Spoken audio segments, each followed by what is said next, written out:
Tanda lahiriah dari perjanjian ini menunjukkan kepada orang lain siapa pemilik hidup kita. Sedangkan meterai internal dari Roh Kudus menunjukkan bahwa Tuhan mengenal kita sebagai anak-Nya. Saudara pendengar, bersama dengan saya, Oti Priambodo, dalam program Jalan 66. Sebuah program di mana kita mempelajari Alkitab pasal demi pasal. Pada kesempatan kali ini kita akan bersama-sama membaca dan mendiskusikan bagian-bagian dalam Alkitab yang mungkin sulit untuk dipahami. Kita akan mempelajari seorang pribadi yang luar biasa, yaitu Abraham, yang diceritakan dalam Kitab Kejadian pasal yang ke-12 hingga pasal yang ke-24. Saat ini, kita akan berfokus pada pasal yang ke-17 dan sebagian dari pasal yang ke-18, di mana Tuhan membuat perjanjian atau kontrak dengan Abraham yang melibatkan keturunannya dan tanah yang dijanjikan kepada mereka. Pak Yohanes akan memimpin diskusi kita dengan tema menutup kontrak. Puji Tuhan, kita masih bisa diberikan kesempatan untuk bersama-sama belajar kebenaran firman Tuhan. Doa saya, saudara yang setia mendengarkan program ini, selalu diberkati oleh Tuhan, dan tetap setia mengiring Dia di sepanjang kehidupan ini. Saudaraku, dalam pendalaman Alkitab kita sebelumnya, kita telah belajar bagaimana Tuhan memanggil Abraham keluar dari tanah Kasdim, ya. Dan Abraham menerima janji Tuhan terkait dengan beberapa hal. Pertama, bahwa keturunannya akan menjadi bangsa besar dan bahwa mereka akan mewarisi tanah Kanaan yang kita kenal dengan tanah perjanjian. Saudara, Tuhan berjanji bahwa melalui keturunan Abraham, semua bangsa di bumi akan diberkati. Kita sekarang tahu bahwa keturunan ini adalah Kristus yang lahir dari garis keturunan Abraham melalui Maria. Semua orang yang percaya kepada Yesus akan diberkati bersama dengan Abraham yang setia, yang beriman kepada Tuhan. Semua berkat yang dinikmati oleh dunia Kristen diberikan melalui Abraham dan keturunannya, yaitu Yesus. Janji ini tampaknya mustahil ya, karena pada saat itu kita ingat Abraham belum memiliki anak dari istrinya yang bernama Sarai yang juga sudah berusia lanjut. Mereka menjadi gak sabar dan mulai berpikir bahwa mungkin ya Tuhan itu butuh bantuan agar janjinya ditepati. Sarai mulai punya inisiatif ya memberikan pelayannya yang bernama Hagar. Kemudian Abraham mengambil Hagar dan akhirnya saudara melahirkan seorang anak yang kita kenal yang bernama Ismail.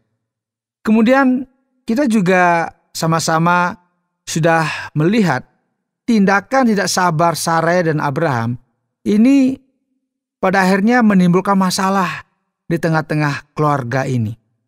Jalan pintas yang diciptakan oleh Sarai dan Abraham ini tidak membawa mereka ke tujuan yang benar. Namun harus ingat bahwa Tuhan tetap setia untuk memenuhi janjinya pada waktu yang tepat. Nah, mari kita sekarang sampai di Kejadian pasal 17 dan kita akan melihat Tuhan akhirnya menepati janjinya dan kita akan membaca mulai ayat yang pertama. Ketika Abraham berumur 99 tahun, maka Tuhan menampakkan diri kepada Abraham dan berfirman kepadanya, "Akulah Allah yang Maha Kuasa. Hiduplah di hadapanku dengan tidak bercela, Aku akan mengadakan perjanjian antara aku dan engkau, dan aku akan membuat engkau sangat banyak.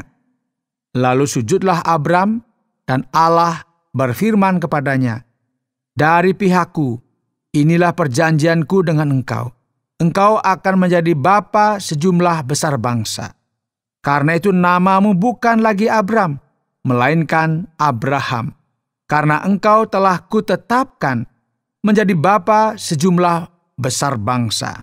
Ya, ini adalah saat yang kita tunggu-tunggu ya, ketika kita berhenti memanggilnya Abram, yang artinya Bapak yang luhur, dan mulai memanggilnya Abraham, yang berarti apa, saudara? Ya, tepat. Bapak segala bangsa. Saudara, kemudian Tuhan melanjutkan di ayat 6 untuk mengingatkan Abraham tentang janji-janji yang telah Dia sampaikan kepadanya. Aku akan membuat engkau beranak cucu sangat banyak. Engkau akan kubuat menjadi bangsa-bangsa, dan daripadamu akan berasal raja-raja. Aku akan mengadakan perjanjian antara aku dan engkau, serta keturunanmu turun-temurun menjadi perjanjian yang kekal, supaya aku menjadi Allahmu dan Allah keturunanmu.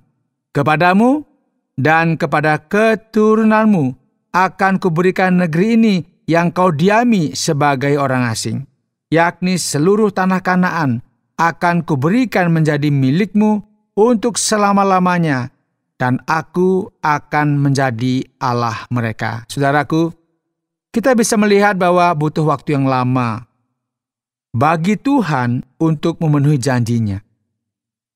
Tidak ada yang berubah dari apa yang telah dijanjikan sejak awal kita membaca di pasal yang ke-12.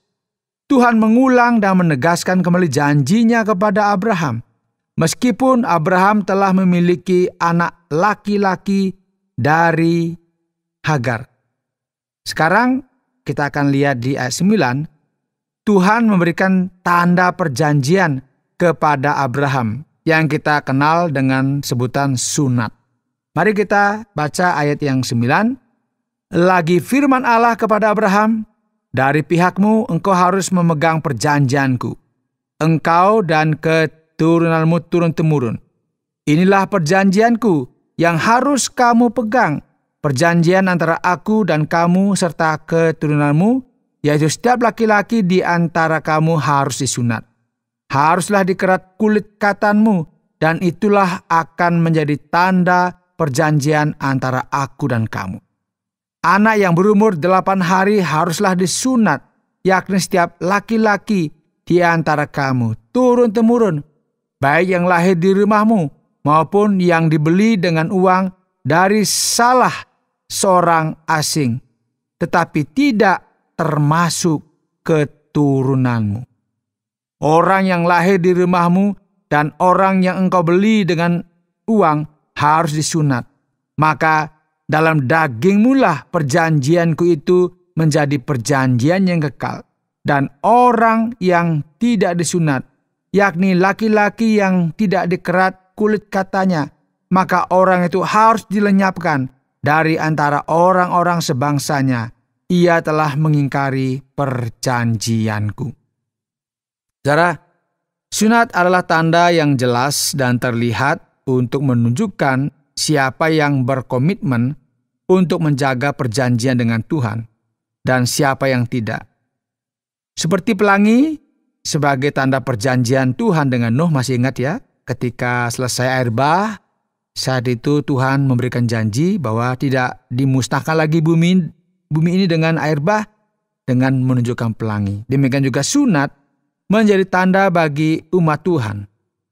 Abraham sebagai bapa banyak bangsa akan memiliki banyak keturunan yang akan menjadi bangsa Ibrani.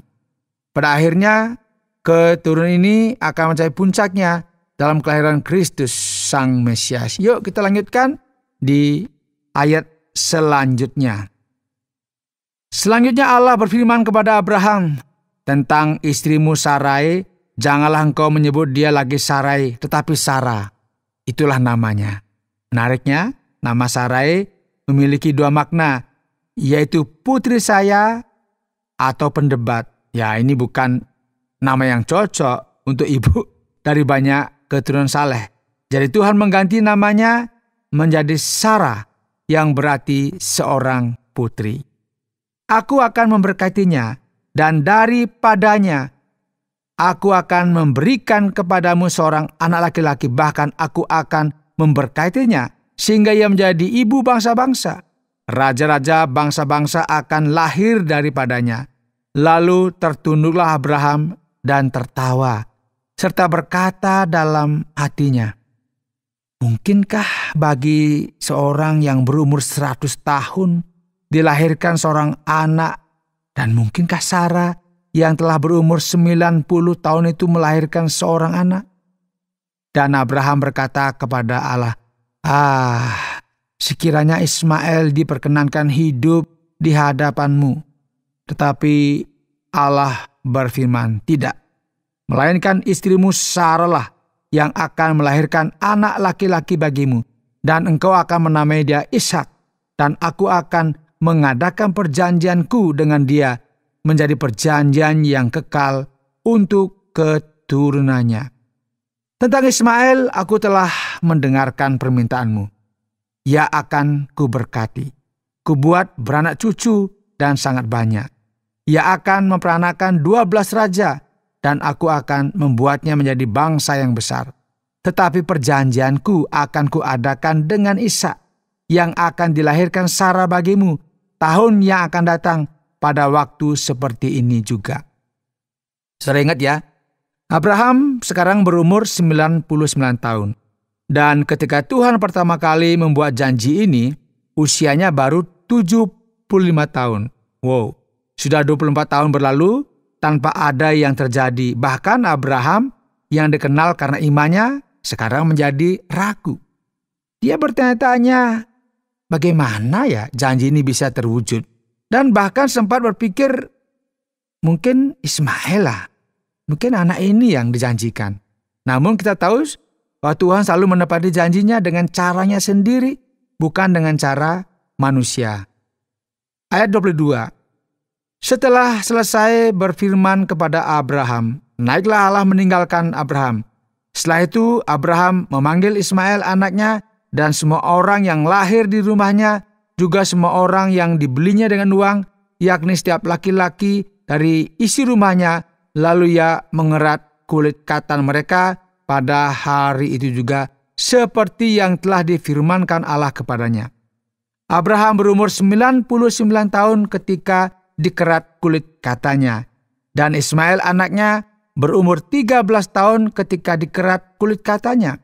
Pada hari itu juga Abraham dan Ismail anaknya disunat, dan semua orang dari isi rumah Abraham, baik yang lahir di rumahnya maupun yang dibeli dengan uang dari orang asing, disunat bersama-sama dengan dia. Saudara, Abraham tidak menunda-nunda saat melaksanakan tanah perjanjian yang telah diperintahkan oleh Tuhan.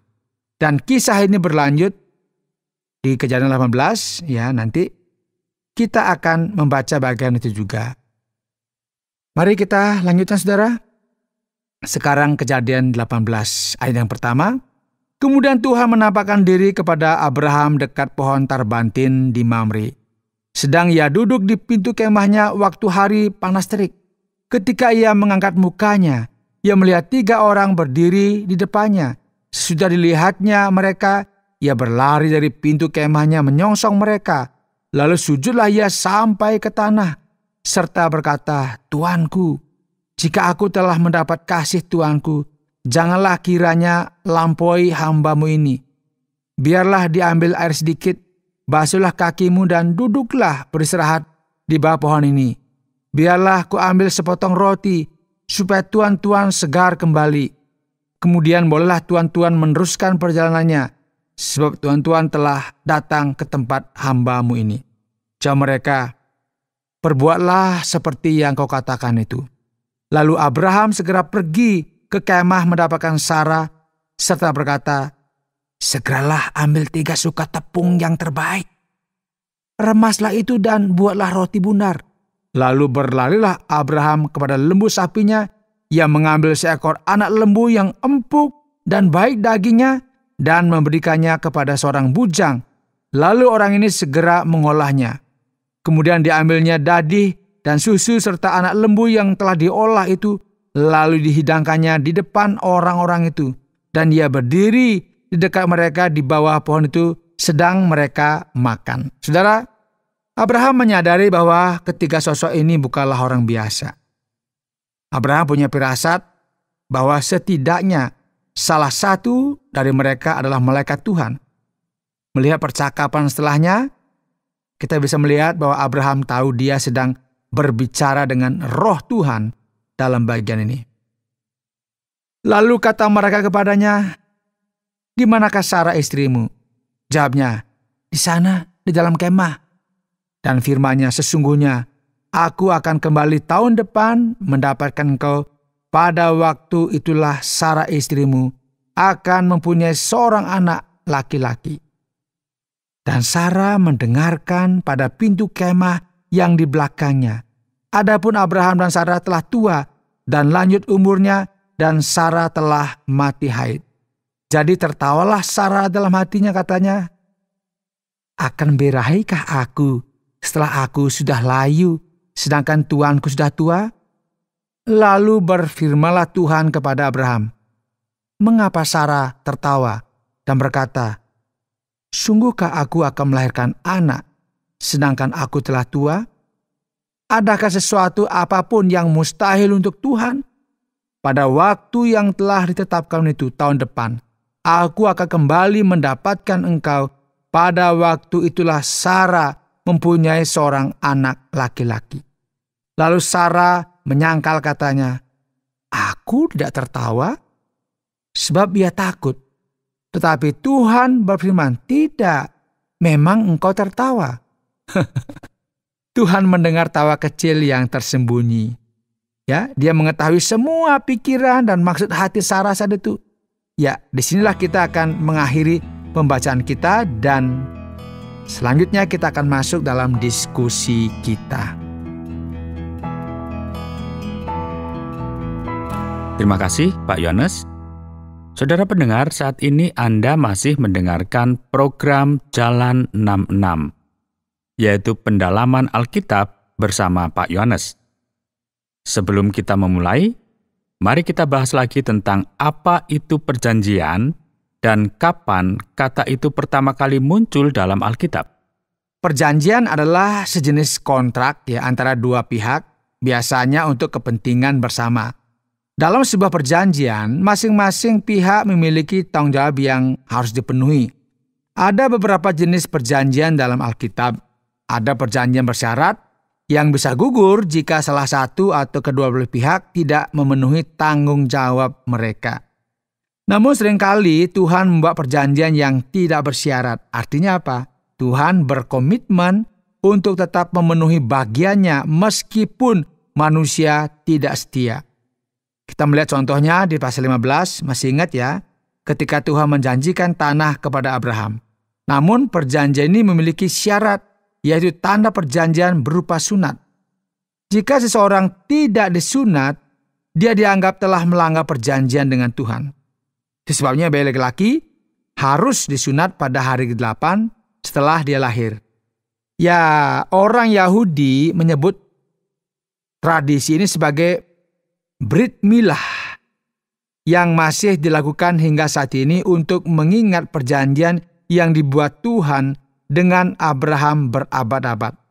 Di masa kini, banyak orang dari berbagai latar belakang budaya melakukan praktek sunat, sehingga ada banyak orang-orang yang disunat tetapi bukan bagian dari perjanjian Abraham. Namun pada saat ini, tidak ada orang yang tidak disunat yang bisa mengambil bagian dari perjanjian Tuhan dengan Abraham. Pak Yohanes, apa maksud Tuhan ketika dia berkata bahwa semua yang tidak disunat harus diputuskan dari bangsanya? Ya, ini membuktikan orang yang tidak disunat harus dibunuh. Tetapi perkataan ini mengandung implikasi spiritual yang kompleks ya. Jika Tuhan tidak menganggap seseorang sebagai bagian dari umatnya, maka dia tidak lagi berkenan di hadapan Tuhan. Nah, gereja mula-mula pernah mengeluarkan orang-orang dari gereja karena dosa, tetapi mereka bisa diterima kembali jika mereka merendahkan diri di hadapan Tuhan dan bertobat. Sama halnya seperti seseorang yang diputuskan dari bangsanya. Dilepas, dikeluarkan karena menolak untuk disunat. Dia juga bisa diterima kembali jika bersedia disunat. Jika sebuah komunitas Kristen memutuskan untuk mengeluarkan seseorang yang menolak untuk bertobat, mereka juga tidak mengatakan bahwa orang tersebut pasti akan masuk neraka. Nggak seperti itu ya. Karena mereka nggak punya otoritas untuk mengatakan hal tersebut. Mereka juga nggak memutuskan apakah orang tersebut akan diselamatkan atau tidak.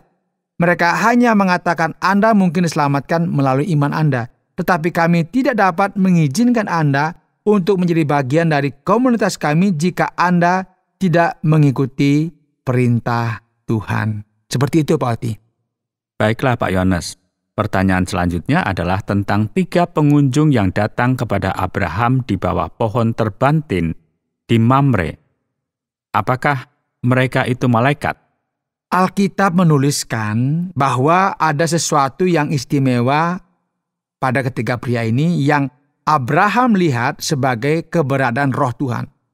Sebelumnya saya sempat menjelaskan bahwa salah satu dari mereka bisa menjadi malaikat Tuhan, yang berarti Abraham mungkin berbicara kepada Yesus sebelum kelahirannya dalam wujud manusia. Penampakan ini dikenal sebagai Kristofani. Ya, kita tahu siapa kedua orang lainnya. Mereka bukan hantu karena mereka memiliki tubuh fisik. Nah, ketika Abraham memberi mereka makan, mereka benar-benar makan bersama-sama. Setelah makan, Tuhan berkata bahwa Sarah akan punya anak tahun depan. Nah, apakah mungkin ketiga orang itu mewakili Allah Tritunggal, yaitu Bapa, Anak, dan Roh Kudus? Wah, kalau ini sulit dibuktikan ya. Alkitab tidak menuliskan tentang siapa sebenarnya orang-orang itu, dan nama mereka juga nggak disebutkan, jadi kita nggak bisa berspekulasi, oh itu mungkin Allah Tritunggal, tidak seperti itu. Lalu, disebutkan juga bahwa sunat adalah tanda perjanjian Abraham. Nah, apakah baptisan adalah tanda perjanjian kasih karunia? Ya, ini banyak gereja Kristen menganggap baptisan sebagai sunat baru. Karena baptis adalah tanda dari perjanjian yang baru dengan Tuhan setelah kebangkitan Kristus. Namun, tidak semua gereja setuju ya dengan pandangan ini. Ada beberapa perbedaan antara baptisan dan sunat ya. Pertama-tama sunat hanya bisa dilakukan pada pria, ya kan? Sedangkan baptisan untuk siapa saja yang percaya. Dan yang kedua, sunat adalah tanda fisik yang permanen. Sementara baptisan tidak meninggalkan tanda fisik dan kita hanya bisa mempercayai perkataan orang bahwa mereka telah dibaptis. Betul kan? Nah, jika seseorang ingin bergabung dengan gereja dan mengaku sudah dibaptis, kita biasanya percaya pada mereka, kecuali jika mereka memang ingin dibaptis lagi. Selain itu, sunat juga memiliki efek fisiologis yang menekan hawa nafsu dasar pria. Sedangkan baptisan tidak ya. Sunat yang dilakukan pada orang dewasa juga berpotensi menimbulkan rasa sakit, sehingga dibutuhkan banyak keberanian untuk melakukannya.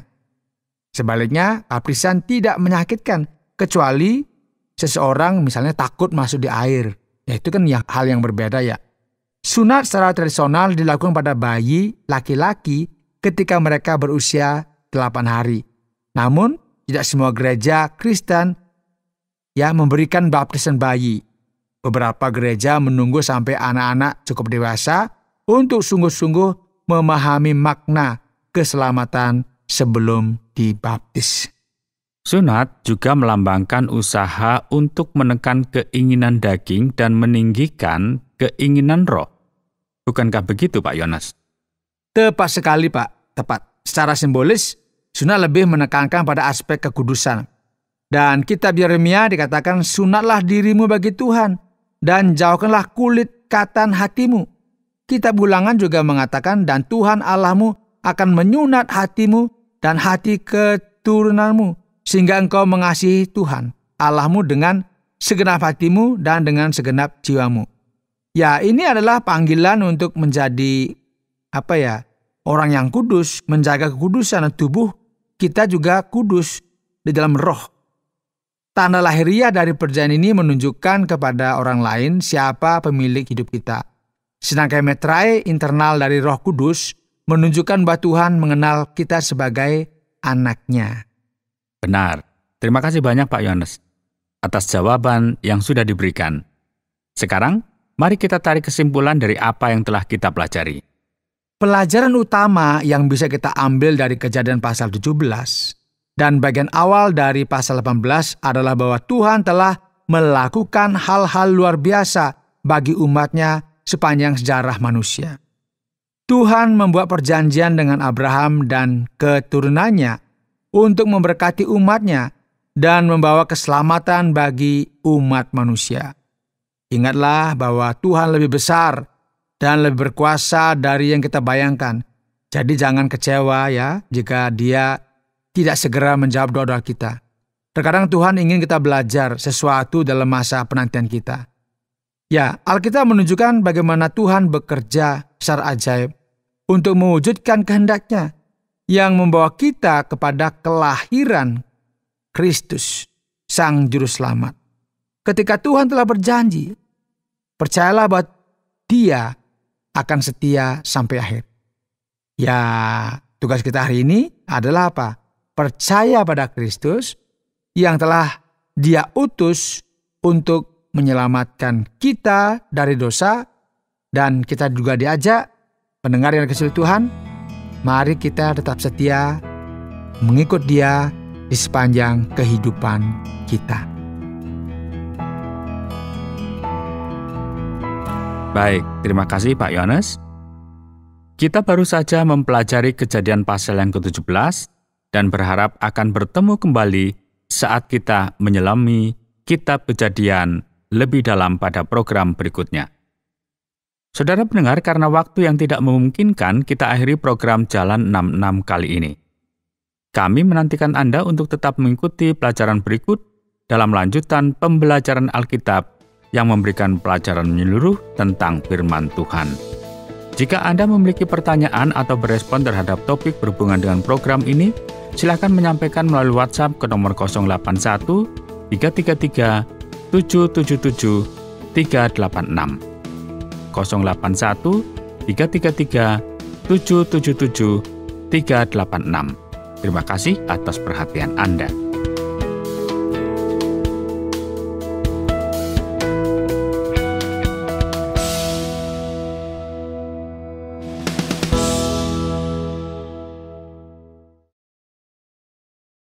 Terima kasih Anda sudah mengikuti program kami. Jika Anda diberkati, jangan lupa like, komen, dan share supaya Anda tidak ketinggalan setiap program terbaru kami. Jangan lupa juga untuk subscribe channelnya dan nyalakan loncengnya. Jika Anda ingin mendukung pelayanan kami, bisa melalui rekening kami berikut ini atau menghubungi kami di sini.